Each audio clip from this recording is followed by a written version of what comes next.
6060973. Reparations, apologies. What wrongdoings in the past should be acknowledged, and how should that acknowledgement take place? Is an apology enough? Should there be money? Where should the money go? Maurice McLeod, social commentator and anti-racist campaigner, is with me. Maurice, good morning. Good morning. Oh, well, I mean, where do you start with something that happened, for instance, 180 or 200 years ago? For instance, did the Trevelyan's do the right thing here? What was your sort of first thought when you saw what they had given and how? Yeah, I think it's a really good thing that they've done, and why not? If they've come together as a family and sort of said, you know what, we've got this stain on our history. We acknowledge that some of the stuff we enjoy today is because of stuff that's been done wrongly in the past, and we want to at least show some sort of contrition for that and give some back. I think it's a wonderful thing to do. I'm not sure why that would upset anybody. If a family decides to do that with their own money, I don't see why that would make anybody. What about Britain as a whole paying reparations for its role in the transatlantic slave trade? There were calls during the Duke and Duchess, as they were then, the Duke and Duchess of Cambridge's tour. I think it was Jamaica, Belize, the Bahamas. There were lots of demonstrations and calls for an apology and reparations. Is that a goer for you? Is that necessary? Is it desirable? It's certainly desirable.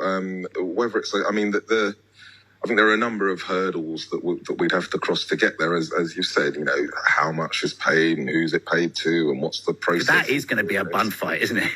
Oh, totally. Let's not pretend that that's an easy thing. But that's not a reason not to do it. I don't think we've even got to the bit yet where the principle of reparations has been accepted, that Britain and other countries, but, you know, I'm talking from Britain, so acknowledge that, you know, the pivotal part they played in probably the biggest crime in human history, and you know, acknowledge that and acknowledge that something is owed to those communities. Now, if we even got to that bit, then we can work out the detail. As you spoke about CARICOM earlier, the Caribbean Economic Union, who've put together a 10-point plan of what reparations might need to look like and what sorts of things would need to be talked about. So you're talking about debt cancellation, rather than, we're not talking about giving my mum, who's from Jamaica, giving her a wad of cash and saying, sorry that your great-great-great-grandparent was a slave. It's not that. It's acknowledging that these countries are still labouring under damage that was done to them, you know, for the 400 years that slavery happened over there. So it's you know, first of all, we need to get to a point of acknowledgement. We need to get to a point of, so I think the apologies, rather than statements of regret, which I think are a little bit insulting, an actual apology from the state of Britain, which includes the monarchy, would be a brilliant start. Yeah. You know, I can't help feeling in my heart that feels right, but I immediately go straight to like the reparations. Gosh, I mean, how much and who to and how to work that out. I can't even begin to imagine. I see in America there's been a commission. I think each and every president has the intention of setting up a working commission to decide how much money and who it should go to for the slave trade in the United States. I mean, can you imagine that one? I mean, we're going to need a lot of DNA testing. Yeah, but to be honest, I think that my personal choice, isn't me speaking for CARICOM or anything, is that it's not about giving money to individuals. It's about putting money into communities. So if like debt cancellation, for instance, the Caribbean are paying, loads of Caribbean islands are paying loads of money to the West for debt that they have. Let's look at some of that and go, well, actually, should they be paying? God, that would be convenient for modern politicians who've run things poorly, wouldn't it? That I mean, not to put too cynical. Money back. Yeah, exactly. Yeah, we've messed everything up. Can we have a whole load of money? I mean, that is a sort of a cynical way of looking at it. But do you know what? I've got to be honest with you. I was in the Caribbean on holiday. Lucky me.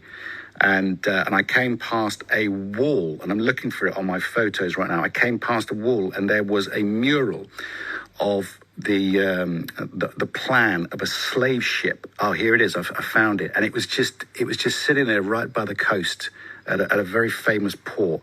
And there was some words at the side of it, Morris, and if you don't mind, I'm going to read this out because I took a picture of it. It says, better if you say you don't understand my oppression and we have a conversation rather than you pretending you do and we don't discuss it.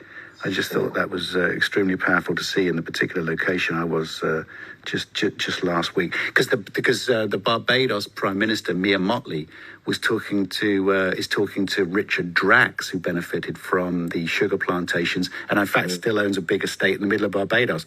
Be interesting conversation to listen into, wouldn't it? Absolutely, and I think one of the things though is to people who have inherited this money now to say, well, it's not my fault, I didn't do anything wrong, and they're right. And I think we should remember it's not about haranguing those individuals or those people. It's just about acknowledging that what you have now, it didn't come from nowhere, and that some of the origin of that wealth and comfort has come from pain, and I think that's the last time I talked about this on this, I don't know if we've spoken, but somebody said we don't teach about slavery in school, and I was like, what? And is that still the case? I'm an old guy now, and even my daughter's in her 30s, so. Yes, I'm sure we do teach something about slavery. We didn't when I was young, though. It wasn't something that came up. It's certainly something we talked about. I mean, I can remember. Anyway, Morris, what's old for you? What's old? 53. Try 59, but don't worry about it.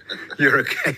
Morris, it's good to speak with you. Thank you. Morris McLeod is a social commentator and anti-racist campaigner. 8:18 is the time.